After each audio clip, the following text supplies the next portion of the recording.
মুক্তিযোদ্ধাদের নাতিপুতিরাও পাবে না, তাহলে কি রাজাকারের নাতিপুতিরা পাবে? তো কোটা আর মেধা তো এক জিনিস না। তার মানে কি মুক্তিযোদ্ধার সন্তান নাতিপুতিরা কেউ মেধাবী না, যত রাজাকারের বাচ্চারা নাতিপুতি হলো মেধাবী, তাই না? যুদ্ধে কিন্তু মুক্তিযোদ্ধারাই জয়ী হয়েছিল, রাজাকাররা জয়ী হয় নাই।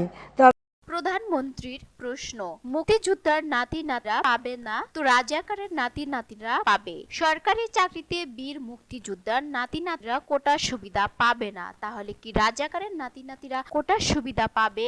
এমন প্রশ্ন তুলেছেন প্রধানমন্ত্রী শেখ হাসিনা। তিনি মুক্তিযুদ্ধের বিরুদ্ধে, মুক্তিযোদ্ধাদের বিরুদ্ধে কথা বলার অধিকার তাদেরকে দিয়েছে।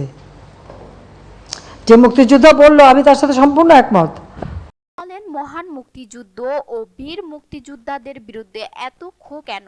মুক্তিযোদ্ধার নাতি নাতনিরা কোটা পাবে না, তাহলে কি রাজাকারের নাতি নাতনিরা কোটা পাবে? তা তো আমরা দিতে পারি না। রোববার 14 জুলাই বিকেলে চীন সফর নিয়ে গণভবনে অনুষ্ঠিত সংবাদ সম্মেলনে সাংবাদিকদের প্রশ্নের জবাবে প্রধানমন্ত্রী এসব কথা বলেন। প্রধানমন্ত্রী আরো বলেন, বীর মুক্তিযোদ্ধাদের বিরুদ্ধে কথা বলার অধিকার তাদের কে দিয়েছে? তারা দেশ স্বাধীন মুক্তিযুদ্ধের বিরুদ্ধে, মুক্তিযোদ্ধাদের বিরুদ্ধে কথা বলার অধিকার তাদেরকে দিয়েছে করার জন্য জীবনপণ লড়েছেন। তাদের বিরুদ্ধে কথা বলার সাহস পায় কিভাবে? মুক্তিযোদ্ধা তাদের এখন ভালো লাগে না। এর আগে এক প্রশ্নের জবাবে প্রধানমন্ত্রী জানান, 2018 সালের আন্দোলন ও সহিংসতার ঘটনায় বিরক্ত হয়ে তিনি কোটা বাতিল করেছেন। তিনি আরো বলেন, একবার তারা এ ধরনের আন্দোলন করেছিল, আন্দোলন তো না, সহিংসতা, ভাঙচুর, অগ্নিসংযোগ করেছিল। তখন আমি বিরক্ত হয়ে বলেছিলাম সব কোটা বাদ দিয়ে দিলাম। তখনই বলেছিলাম যে কোটা বাদ দিলে